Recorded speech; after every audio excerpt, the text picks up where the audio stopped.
బిస్మిల్లాహ్ రహమాన్ రహీం. మరణాంతర జీవితం పట్ల విశ్వాసం. ప్రతి ప్రాణి మృత్యువును తప్పకుండా చవిచూస్తుంది. మేము మీ అందరినీ మంచి పరిస్థితులకు, చెడు పరిస్థితులకు గురిచేసి పరీక్షిస్తున్నాము. చివరకు మీరు మా వైపునకే మరలవలసి ఉన్నది. సూరా నంబర్ 21, వాక్యం నంబర్ 35. ఇక మృత్యువు మీరు ఎక్కడున్నా సరే అది మీకు వచ్చి తీరుతుంది. మీరు ఎంతటి దృఢమైన భావనాలలో ఉన్నా సరే. సూరా నంబర్ 4, వాక్యం నంబర్ 77. విశ్వసించిన నా దాసులారా, నా భూమి విశాలమైనది కనుక మీరు నన్ను మాత్రమే ఆరాధించండి.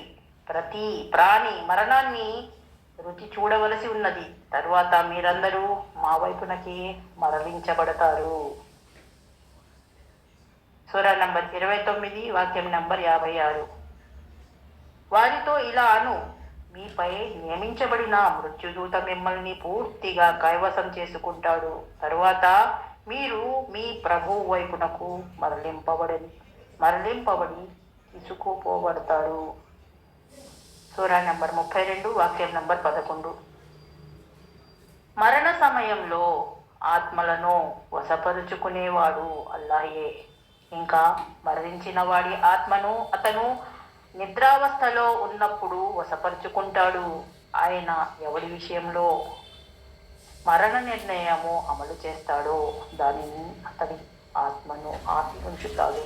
మిగతా వారి ఆత్మలను ఒక నిర్ణీత సమయం వరకు తిరిగి పంపివేస్తాడు. సూరా నంబర్ 39, వాక్యం నంబర్ 42. మీలో ఎవరికైనా మరణ సమయము సమీపించి అతను, ఓ నా ప్రభువు, నీవు నాకు మరికొంత వ్యవధి ఎందుకు ఇవ్వలేదు? నేను దాన ధర్మాలు చేసి సజ్జనులలో కలిసిపోయేవాణ్ణి కదా అని వాపోయే పరిస్థితి రాకముందే మేము మీకు ఇచ్చిన ఉపాధి నుండి ఖర్చు పెట్టండి.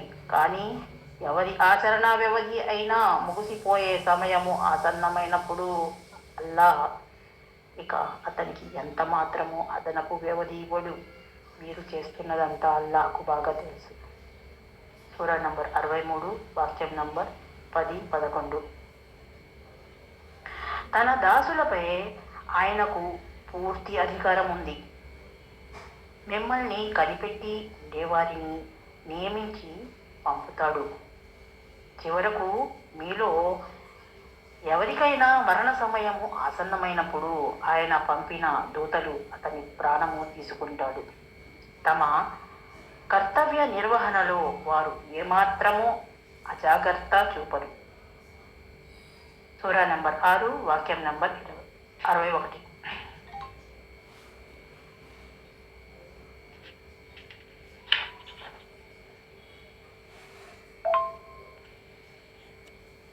విశ్వసించిన ప్రజలారా, అల్లాహకు ఏ విధంగా భయపడాలో ఆ విధంగా భయపడండి. ముస్లింలుగా తప్ప మీరు మరణించకండి. సూరా నంబర్ 3, వాక్యం నంబర్ 102. యాకోబు మృత్యు దశలో ఉన్నప్పుడు మీరు అక్కడ ఉన్నారా? మరణించే ముందు అతను తన కుమారులను ఇలా అడిగాడు, బిడ్డలారా, నా తరువాత మీరు ఎవరిని ఆరాధిస్తారు?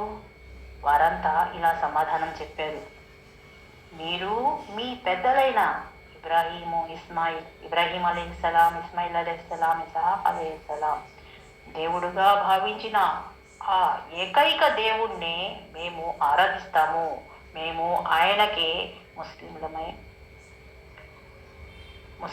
ఉంటాము. 134, వాక్యం నంబర్, సూరా నంబర్ 2, వాక్యం నంబర్ 134. వారంతా గతించిన ఒక సంఘం. వారు సంపాదించింది వారి, మీరు సంపాదించిందే మీది. వారు చేసిన దాన్ని గురించి మిమ్మల్ని అడగడం జరగదు. సూరా నంబర్ 2, వాక్యం నంబర్ 133, 134. ఆ తరువాత సులైమాన్ అలైహిస్సలాంపై మేము మరణ నిర్ణయాన్ని అమలు జరిపినప్పుడు జిన్నాతులకు అతని మరణం గురించి తెలియజేసిన వస్తువు అతని చేతికర్రను తింటూ ఉన్న చీడ పురుగులే తప్ప మరొకటేది కాదు. ఈ విధంగా సులైమాన్ అలైహిస్సలాము పడిపోగా తమకు అగోచర విషయాలు తెలిసి ఉంటే అవమానకరమైన ఈ బాధను గురి అయి ఉండేవారము కాము అని జిన్నాతులకు స్పష్టంగా తెలిసిపోయింది. సూరా నంబర్ 34 వాక్యం నంబర్ 14.